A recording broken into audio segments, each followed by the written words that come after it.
en savoir plus dans l'heure, puisque les autorités américaines vont tenir une nouvelle conférence de presse. En tout cas, selon un élu de Louisiane, eh bien, le suspect était un résident local. Son véhicule, lui, était immatriculé au Texas. Il appartient à un homme de 42 ans, habitant de Houston. Ce sont les toutes dernières informations.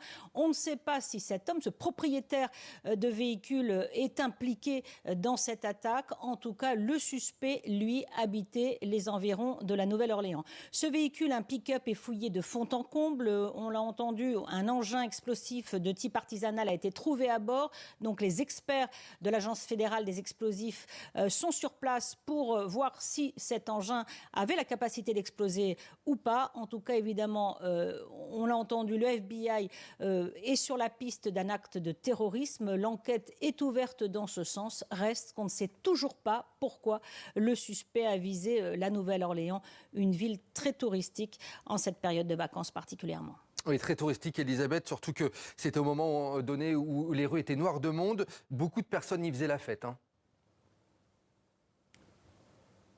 Oui, c'est une ville, la Nouvelle-Orléans, et ce quartier français, c'est le quartier de la fête par excellence. C'est une ville qui est habituée à recevoir des millions de visiteurs pour le Mardi Gras. La saison commence jusqu'au mois de mars, des gros événements sportifs. On l'a dit, l'événement, le match de football américain, c'est l'un des plus importants qui doit se tenir ce soir et qui est maintenu d'ailleurs par la ville. Donc beaucoup de fans d'Américains venus pour ce match très important, les passionnés de football américain.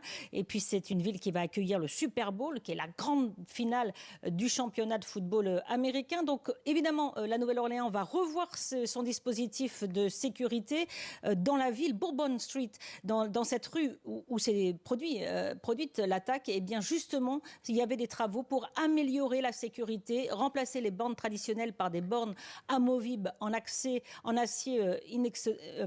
très solide, je veux dire, qui aurait pu arrêter le véhicule si ces bornes avaient été opérationnelles, mais les travaux devaient se continuer jusqu'au mois de février. Donc évidemment, l'enquête dira si c'était possible de les actionner, ces bornes. Mais évidemment, c'est une ville très endeuillée, mais qui veut maintenir la grande fête ce soir du football américain universitaire. Donc une résilience affichée de la ville de la Nouvelle-Orléans.